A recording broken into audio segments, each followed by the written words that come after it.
Good afternoon and welcome to your 4 to 5. I'm Maddie Gardner here with Taheshah Moise, Eric Chilton, and Christian Morgan. What a treat this afternoon. Yes, this is an interactive newscast and we like to chat with you in the break, so be sure to join the conversation by leaving your comments on the WFMY News 2 live stream, either on Facebook or on YouTube.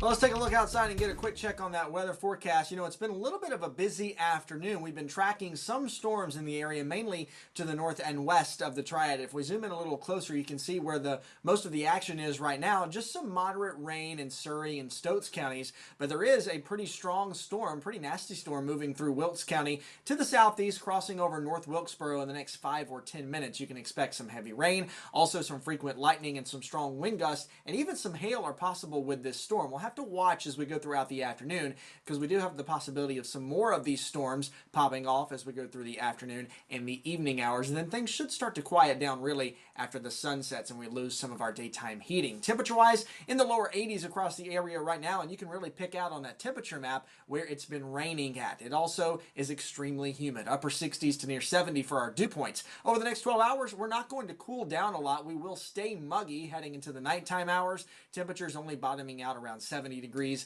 and we'll watch for some more of those just evening pop-up storms. Tomorrow, a day much like today, will top out in the upper 80s. It will be hot, it will be muggy, and we'll watch for some of those afternoon storms. Hot and muggy for the next 7 days, too. All right, Christian, thank you. Let's turn now to your 4 to 5 roundup. Gold's Gym is opening some locations in North Carolina.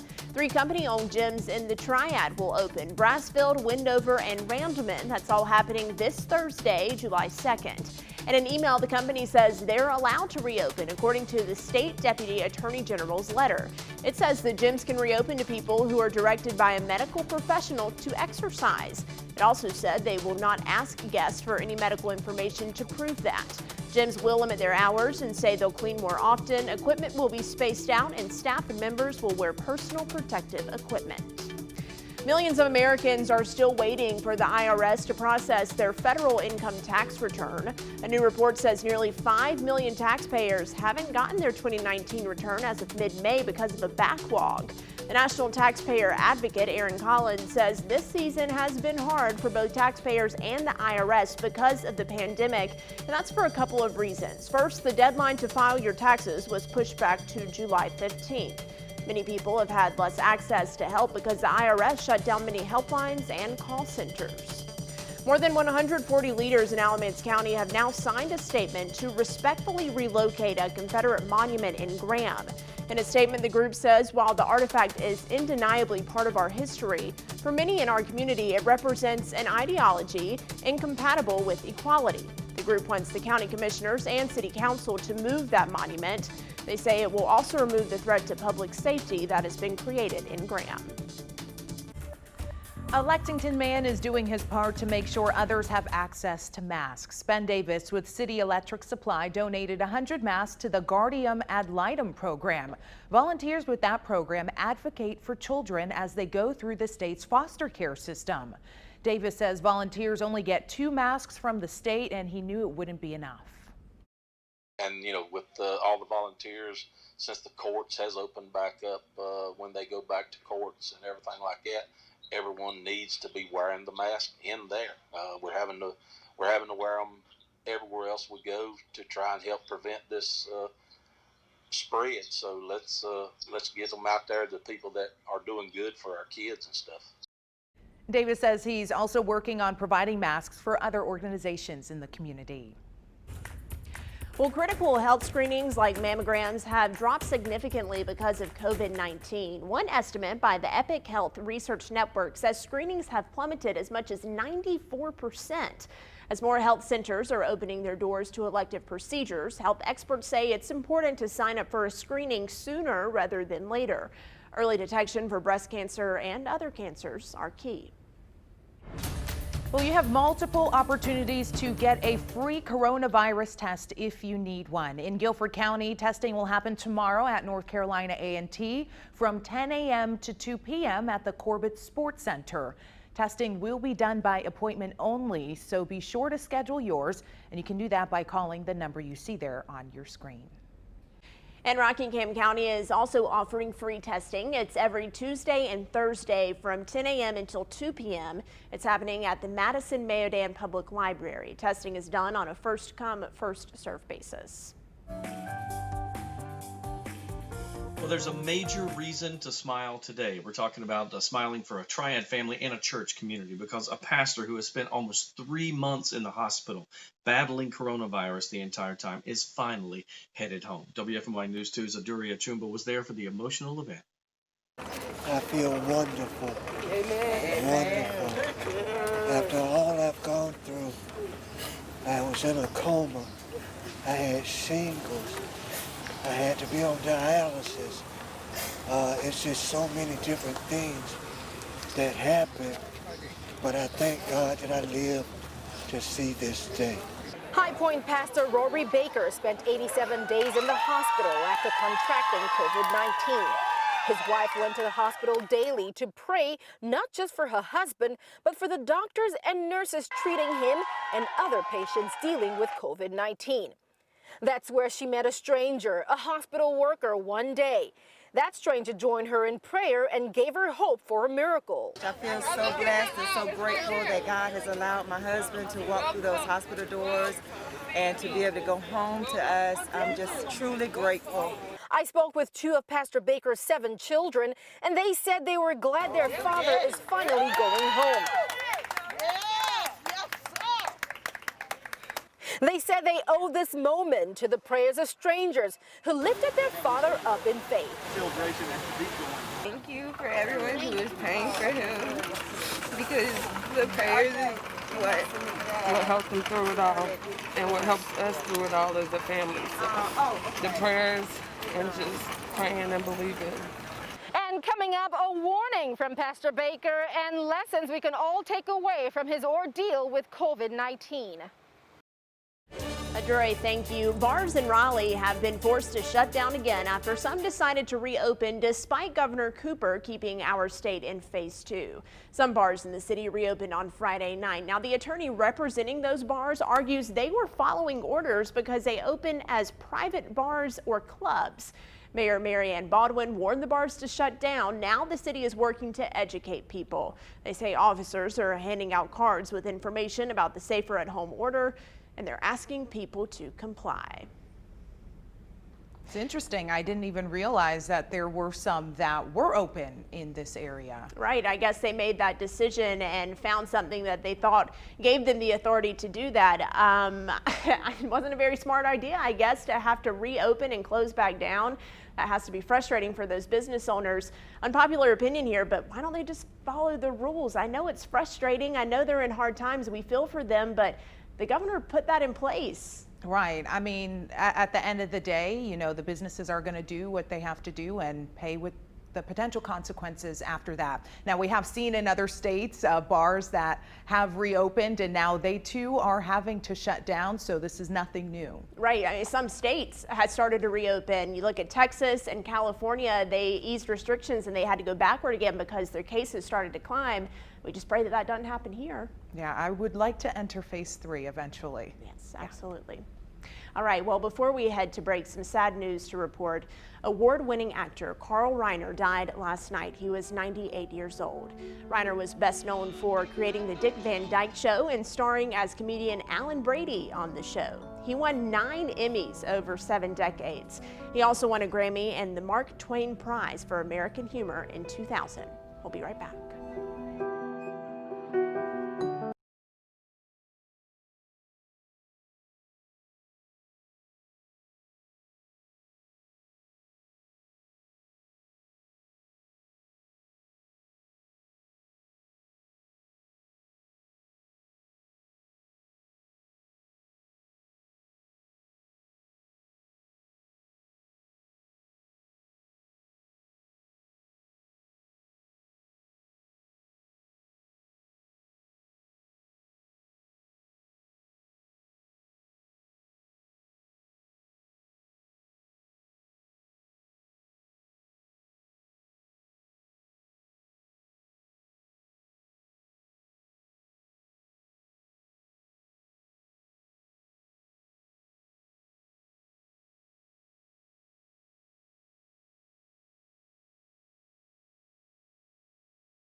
Welcome back to your 4 to 5. This just into our information center. Guilford County Schools launches 2 task forces to plan how schools will reopen in the fall. The first task force is made up of 4 other school districts around the state: Cumberland County, Durham County, Wake County, and Winston-Salem Forsyth County. Each district has 6 members in the task force. They've been meeting virtually over the last several weeks. The second task force is more locally focused. There are 150 community members involved, all developing ways to social distance and practice CDC recommendations. They've also met a few times this month. Right now, they need to have 3 plans ready to go for what the governor announces tomorrow. Plan A, minimal social distancing. Plan B, moderate social distancing. And Plan C, remote learning only. Again, Governor Roy Cooper is expected to make an announcement on a decision on which plan the state will follow sometime this week. Well, Colin Kaepernick stepping into the spotlight once again. Netflix has announced a limited series called Colin in Black and White. According to the company release, the series is about his youth and what led him to become an activist today. The show will dive deeper into life as a black child growing up in a white adoptive family and, of course, his road to the NFL. The premiere date on this has not yet been released. Well, you probably know by now Cam Newton saying goodbye to the Carolinas, and he is doing that as he prepares to step on the field with the New England Patriots. He released a farewell video on his Twitter and YouTube pages, and it's giving us a bit more insight into his reaction to leaving the Panthers. Now, the video was shot back in March, but was not posted until yesterday. Newton said he was angry, but he understands it's just business. I never once, and I say this right now, I never once wanted to leave Carolina. But let them believe. But let them make you believe anything else. It was their decision. I stuck with it, and I knew that, so I asked for a trade. Everything else. Newton recently signed on with the New England Patriots on a 1-year deal worth more than $7 million. In other news, Major League Baseball will not look the same this year. Several of the players are making the decision to stay home and not play due to the potential of being exposed to COVID-19.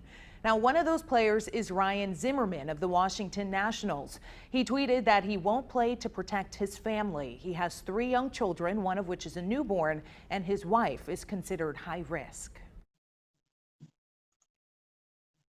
So I asked you on Facebook, what do you think about this? The MLB players, and there are several of them actually who have decided not to play this year for safety reasons. Jim Allred chimed in. He says, I think the MLB should have been canceled in 2020.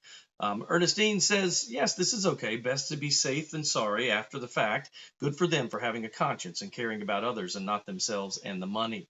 Bobby Rensing says, you always have to do what's best for your family and no worry about the opinion of others.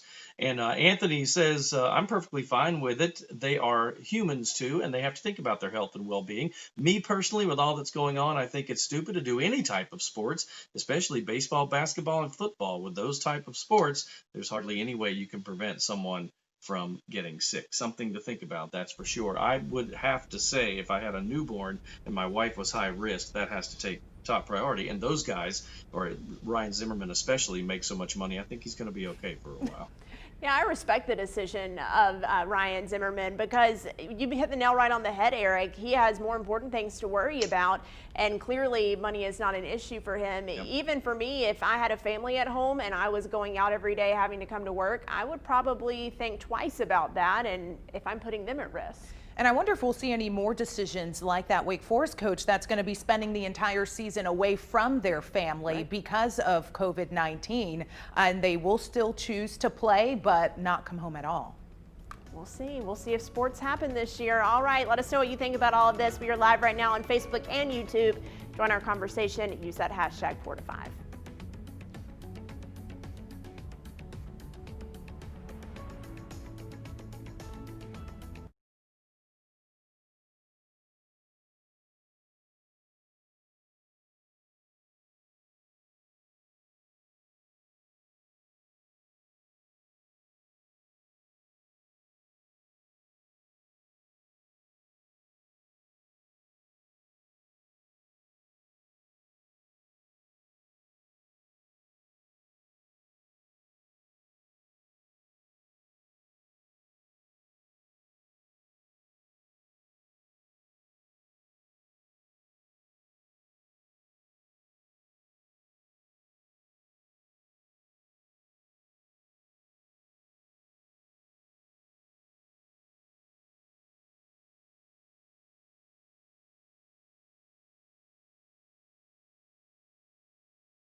You know, recently I've been listening to a lot of podcasts, and today I thought I would feature some of the podcasts that are specific to North Carolina, and I found a great one. This one's called Life in the Carolinas. It is excellent. I spoke with the producer and host, Carl White, about this show and the goal of the show. Take a look. Carl, I appreciate you taking time out today. Love the podcast, Life in the Carolinas. How long have you been doing this? And then explain to people who aren't familiar what the podcast does.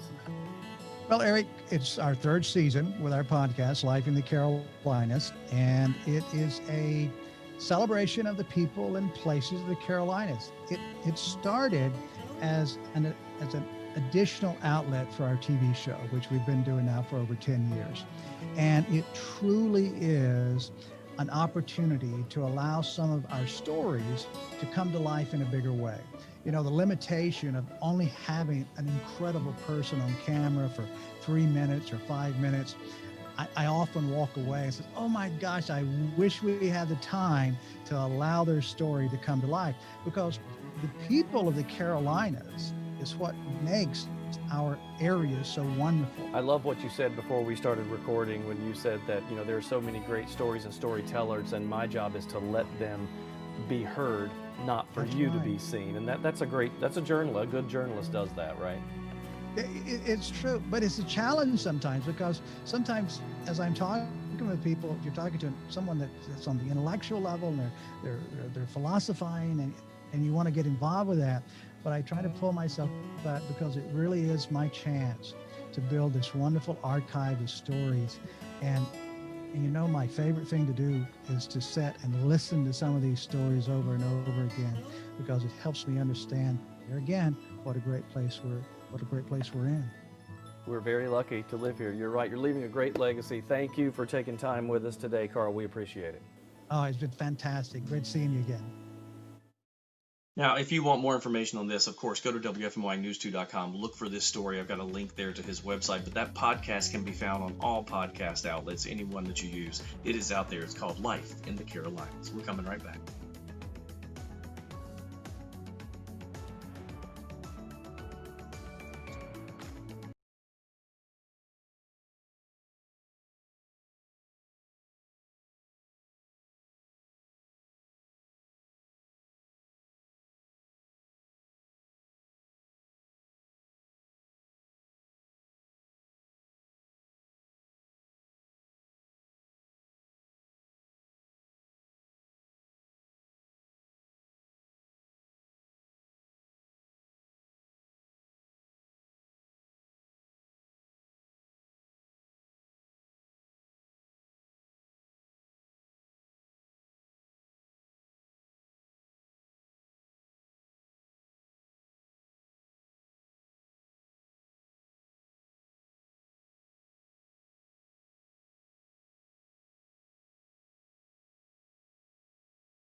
All right, so you have to listen to this next story. A Charlotte woman says she woke up from surgery to find braids in her hair that weren't there before.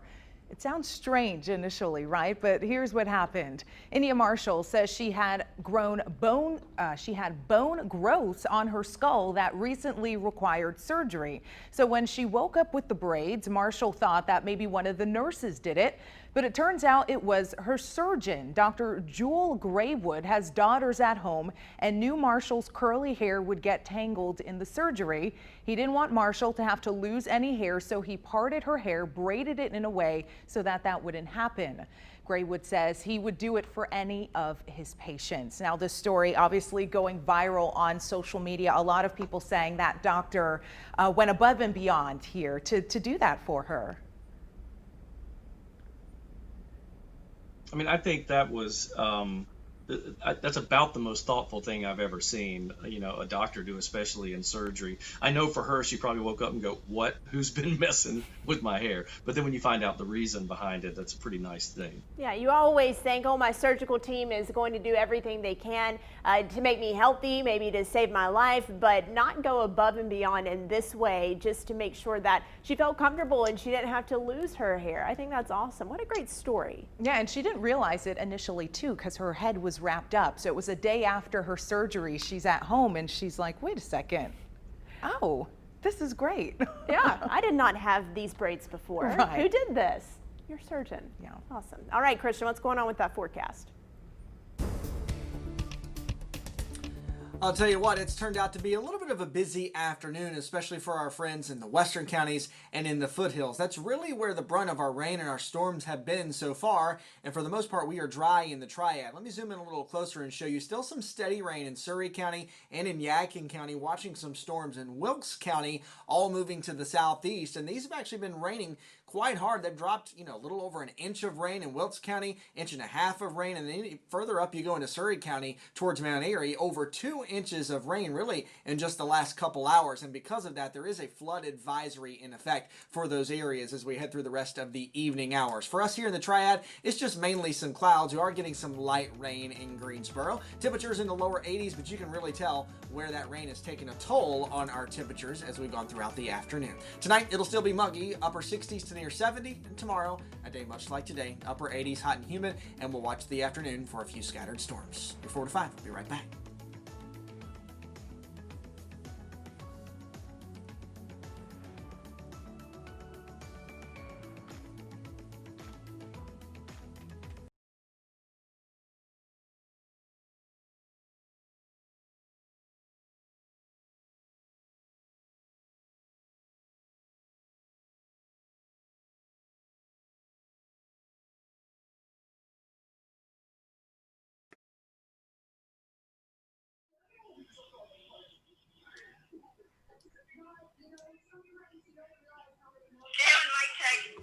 Mic check 1 2 3 4 5 6 7 8 9 10. Tasha, can you hear me? Mic check. Mic check 1 2 3 4 5 6 7 8 9 10. All good.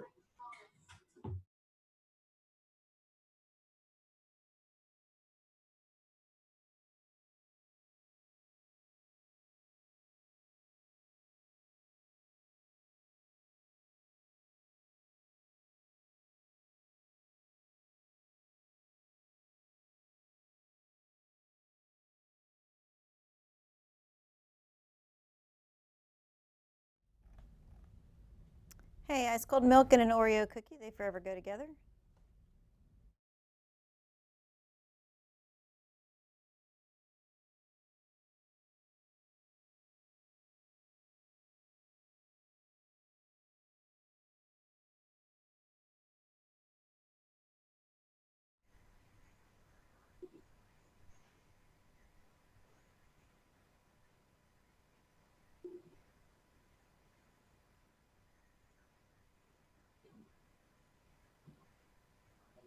Computer mic. Here we go. Is that better? Can you hear me now?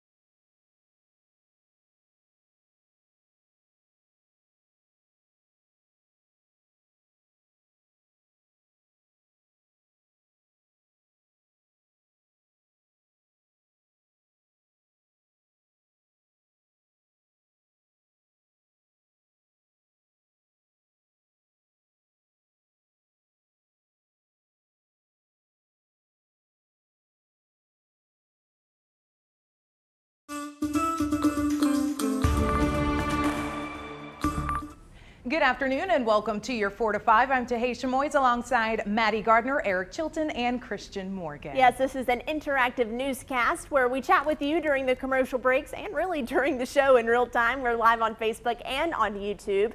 Use our hashtag 4 to 5 to stay connected. Winston-Salem Forsyth County Schools is proposing some ideas to keep students and staff safe for the upcoming school year. Now, the school district estimates that it'll cost $5 million to cover expenses for coronavirus operations. That would cover 90 employees. The schools will set up isolation rooms in case students show any symptoms of the virus, and cleaning could cost more than $4 million.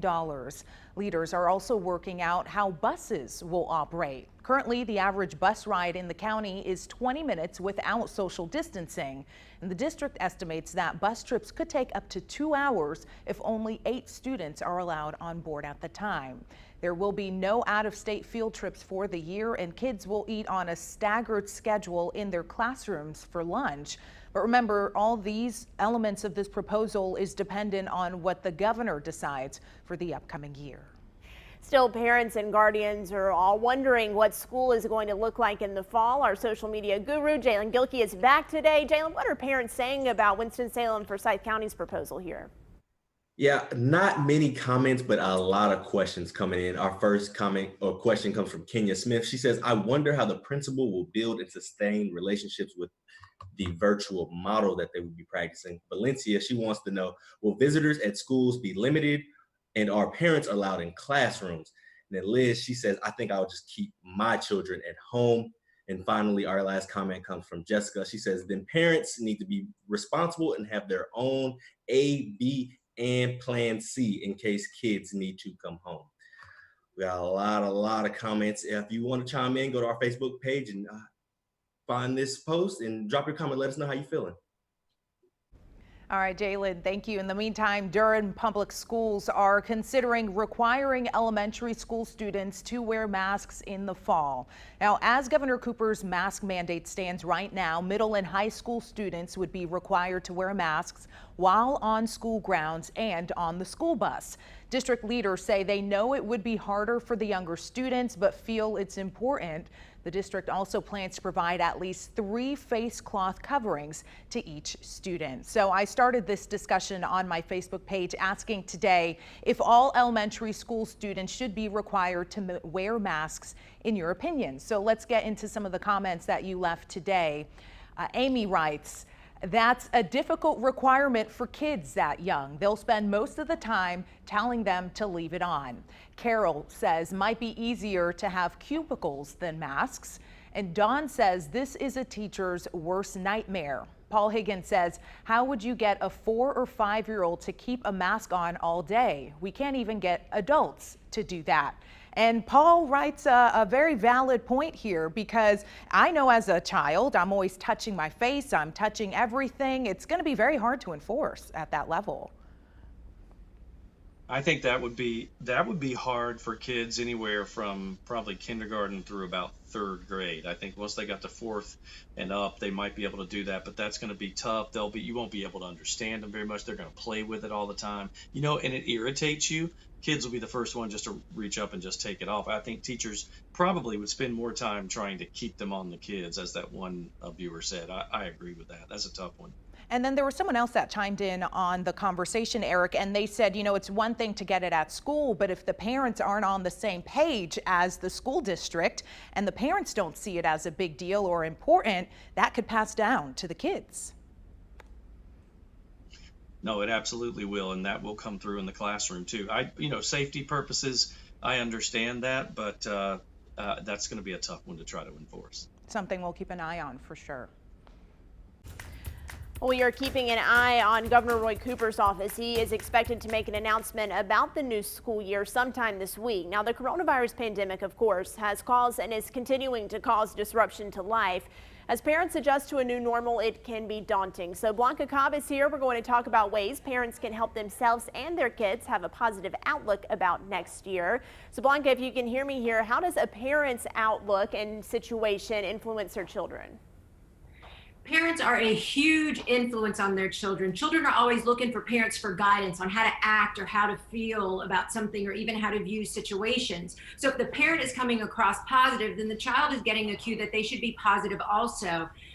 And from looking at their parents, children are going to be able to regulate their emotions. And I would say all parents, you can discuss whatever angst you have about the next school year with your partner or with other parents who are going through a similar situation.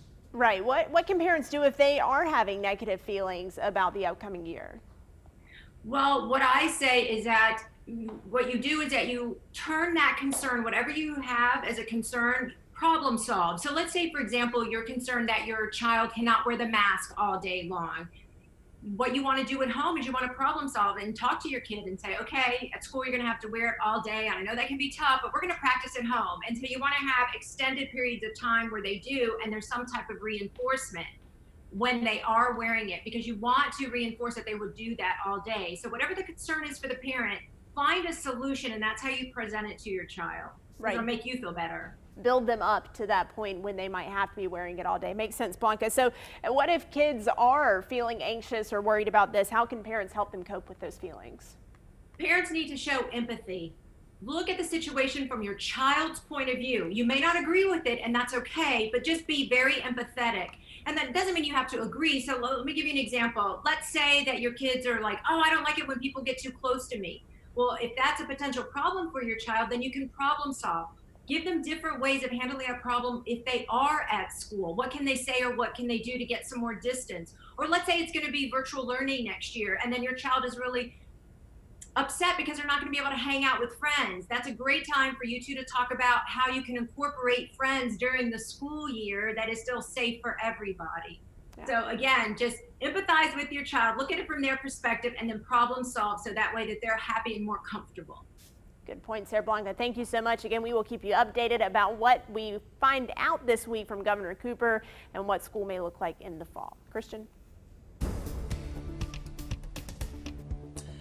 I'll tell you guys, it's a little busy of an afternoon, keeping our eyes, nothing big and bad on the radar for us here in the Triad. Really, most of the action has been out to our west and along the foothill and mountain communities this afternoon, just getting some regular rain in the Triad areas right now. There is a flood advisory in effect for Surrey, Wilkes, and Yadkin County. That goes until 7 o'clock tonight. Because it has been raining a lot over the last couple hours with these storms, and some of those very flood-prone areas could have some flash flooding concerns through the evening hours. You can really tell on the temperature map, too, where that rain has taken a toll on temperatures. In the 60s in the foothills, we're still in the 80s in the Triad. And over the next 12 hours, we're not going to cool down a lot, but our storm chances do go down, especially after sunset, bottoming out right around 70 degrees. Your Wednesday, going to be much like today, hot and humid again, but we will have a few storms in the afternoon. Probably not as scattered as we've had today, but something we will keep an eye on tomorrow afternoon as well. The next 7 days are very typical for late June and early July here in North Carolina. Upper 80s, hot and humid,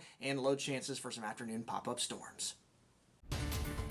It's time for your 4 to 5 roundup. 3 Colorado police officers have been placed on paid administrative leave after taking inappropriate photos at a memorial for Elijah McCann. He's the 23-year-old who died last year after being placed in a chokehold and given a powerful sedative during a confrontation with police. Now, in a statement, the department's interim police chief said they investigated the incident, and sources tell CBS News those officers were imitating the chokehold McClain was placed in and that the photos were shared with other officers. Walmart is pulling down a series of shirts from its online stores that say All Lives Matter. The company allows third-party vendors to sell shirts on their site, a move that's drawn criticism. Social media users say the shirt mocks the Black Lives Matter movement. India and China are involved in a long-fought border argument in the Himalayas, and now New Delhi is banning nearly 50 Chinese-based apps, including TikTok. They cite privacy and national security concerns. The government says that the apps are engaged in data mining and profiling. And the High Point Rockers won't play baseball this season. The Triad's newest baseball team says the coronavirus pandemic created safety concerns. Instead, the team and city will look for other ways to use the stadium. The team's president said another contributing factor was the travel quarantine mandate to New York.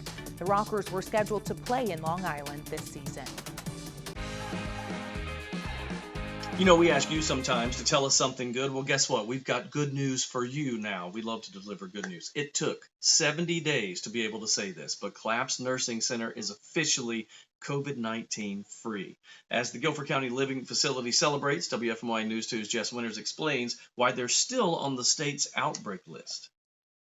It's a bittersweet celebration of overcoming this deadly virus while remembering the 24 lives lost. A lot of clapping at Claps Nursing Center in Pleasant Garden. We have been waiting 70 days to say that all residents are negative.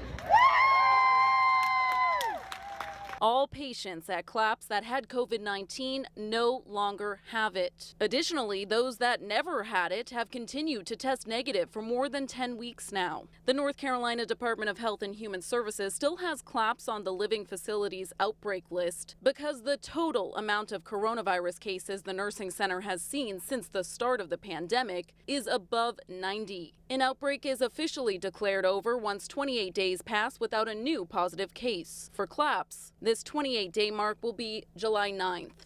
An administrator sent a statement that reads in part, "Our hearts are overflowing with joy after learning that all patients are now negative. At the same time, our hearts are broken for those we lost to COVID-19. The DHHS updates its data every Tuesday and Friday, but says this is a rapidly evolving situation. So by the time those numbers are distributed, they may not be 100% accurate. Now that could explain why on the same day that Claps Nursing Home was celebrating being COVID-19 free on Friday, the department reported one new coronavirus case here. Jess Winters, WFMY News 2. Jess, thank you. Well, in case you missed it, Rockingham County is offering free coronavirus testing. It's every Tuesday and Thursday from 10 until 2 at the Madison-Mayodan Public Library. That testing, by the way, is first come, first serve.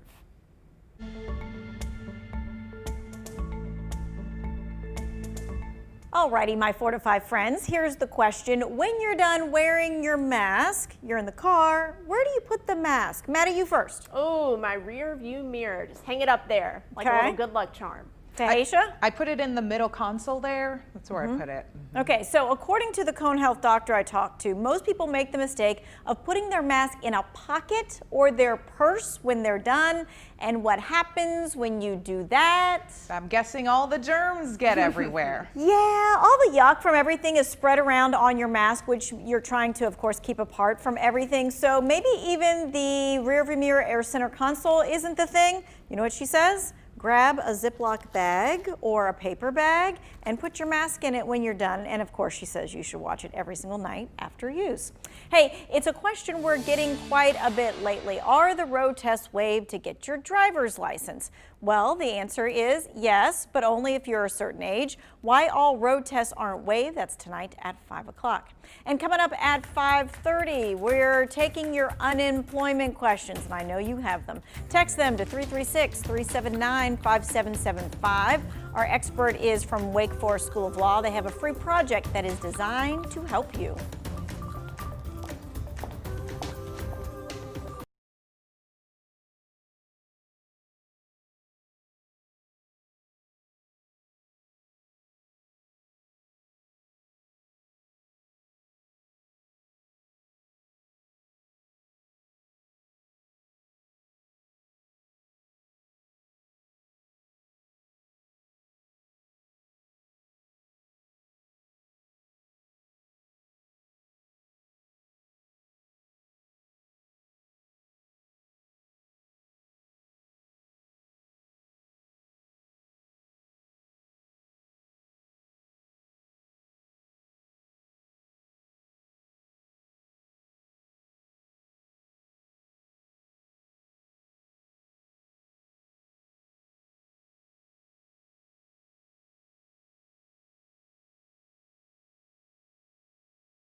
So there's a new app developed by Swedish programmers that may help bar patrons social distance in their favorite watering holes. This is interesting. Sweden has kept restaurants open with just table service only during the pandemic, but thanks to this app, that may help things change a little bit. The Stockholm-based developer named Chris Mortimer says his new app is called Byvid, that's B-Y-E. He says it may be the answer. The app allows you to book a bar visit online ahead of time. It looks like we've lost Eric Chilton's audio, but we'll tell you more about this. From inside the bar. Hello? You're back, Chilton. You're back. Keep telling us about it. Oh, you can't hear me now? Yes. Okay, all right. So the app allows you to book a bar visit online ahead of time, or you can scan a QR code from inside the bar to see if the bar is at or above a safe capacity number of people. And the bar and the restaurant owners also can change that max capacity based on the laws in their particular area. So this could be good anywhere in the world, really. So it's like making a reservation to go to the bar, and then the employees inside that bar will do their best to keep people apart as much as possible. That's right. And then the app also, like it kind of registers on the app how many people are coming into that bar using the app. So you'll know, generally speaking, how many people are in there. I would love for that to be implemented here in the States as well. I'd like to know where I'm going, how many people are there before I walk in. Because then if it's too much, I'm like, you know what? I don't think I want to go there. Come back later. Yeah. All right, well, let's talk about fireworks, because they will not be the only thing in the sky to make you go ooh and ah this 4th of July. The full moon will pass through parts of the Earth's shadow, creating a lunar eclipse that will be visible in most places here in America. AccuWeather posted this graphic today showing that only the Pacific Northwest will have a limited view. Remember, this is not a total lunar eclipse. Most of us will only see a dark shadow on the moon's face. Still cool to see, though. The event starts July 4th at 11:07 p.m. Mark your calendars, and runs for about 2.5 hours.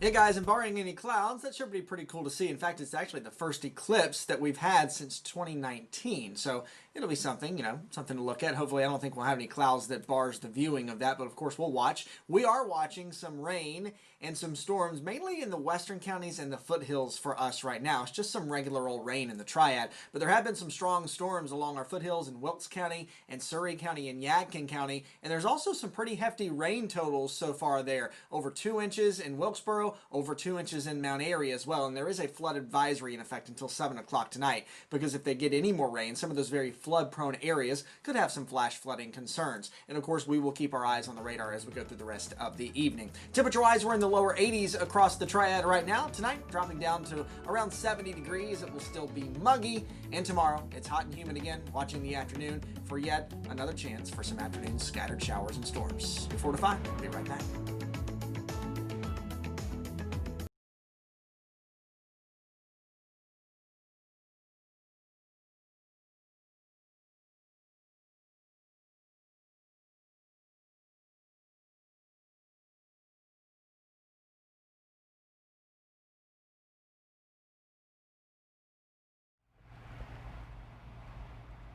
Hello, 1, 2, 3, 4, 5, 6, 7, 8, 9, 10. 1, 2, 3. 1, 2.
Many fireworks shows and 4th of July parades are canceled this year because of the coronavirus, but there is still a celebration happening in Mount Airy. So you can take your family to Veterans Park on Saturday. It'll be $5 per car. Proceeds will go to the Veterans Memorial Park.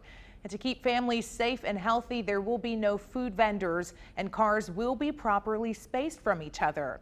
Their fireworks show starts at 9 p.m. and the gates will open at 7. Well, because of some of those events being canceled, I wanted to know how you were spending Independence Day this year. I asked you on my Facebook page. Jennifer Anthony said she's cooking out with friends and family and buying some fun little fireworks for the kids. Deborah says she's staying home and adds happy 4th of July, everyone. Cindy Wood Hicks says sitting alone with my family at Stone Mountain. Gia Webster says steak on the grill at home with hubby and fur babies, alone, safe, and at home once again. Robbie Giles said, if anything, my own backyard and hot dogs. Oh, and slaw. Yeah, because you can't have one without the other. I bought a pack of hot dogs, folks. We'll see if I can figure out how to work the grill this year. Ooh, can't help you there. Maybe Eric can help you. Yeah, I don't know, Maddie. You may need to call me over. I'm a little worried. The fire hazard. What if I just drop off the hot dogs like on your porch and then leave and come back and they're magically grilled? Fine. And I just need to add the slaw and the chili. No problem.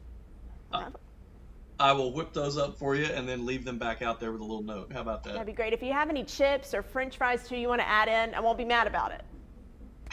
I'll grab a plate too while you're at it. No, you're going too far.